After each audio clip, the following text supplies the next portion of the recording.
ભાવનગર શહેરના ચાવડી ગેટ વિસ્તારમાં મોરલીધર જગ્યામાં સાધુ દ્વારા સ્થાનિક લોકો પર ઈંટો ફેંકવાની ઘટના સામે આવી છે। સાધુના ઈંટાના ઘા વાગતા એક કિશોરીને માથાના ભાગે ગંભીર ઈજા પહોંચી। ઈજાગ્રસ્ત કિશોરીને તાત્કાલિક સારવાર માટે હોસ્પિટલ ખસેડવામાં આવી।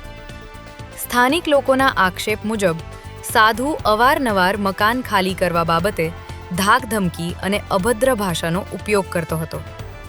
સાધુ તીક્ષ્ણ હથિયાર સાથે લોકોને ધમકાવતો હોવાનો વિડીયો સોશિયલ મીડિયામાં વાયરલ થયો છે। ઘટનાની જાણ થતાં હોસ્પિટલ પોલીસ ચોકીએ નોંધ કરી વધુ તપાસ શરૂ કરી છે। આરતીબેન શું બનાવ બન્યો છે બેન? શું બનાવ બન્યો છે? અમારે છે ને છોકરી ઘરે ઉપર પતંગ ચગાવતી હતી તો બાવાએ ઈડળાના ઘા કર્યા। છોકરીને માથું ફાટી ગયું, બરાબર છે, હાથ દુખે છે, બધું થઈ જાય। અને અમને મકાન ખાલી કરાવવા માટે અવારનવાર તલવારો કાઢે, ધોકા કાઢે। છોકરાઓને કાલ નાનાને એવું કર્યું હતું, આ દીકરીને કર્યું।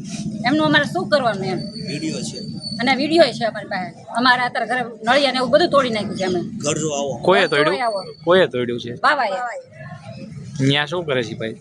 એના મંદિરમાં બોલું કરે છે અને આવી રીતે અવારનવાર બધાને એમ કે ખાલી કરો ખાલી કરો। ને અહીંયા મેન છે સોહિલભાઈ વિઠ્ઠલવાડી દેસાઈનગર, એ બિલ્ડર છે અને એ અવારનવાર એમ કે ખાલી કરો એમ કેમ અમારે ખાલી કરવા એમ?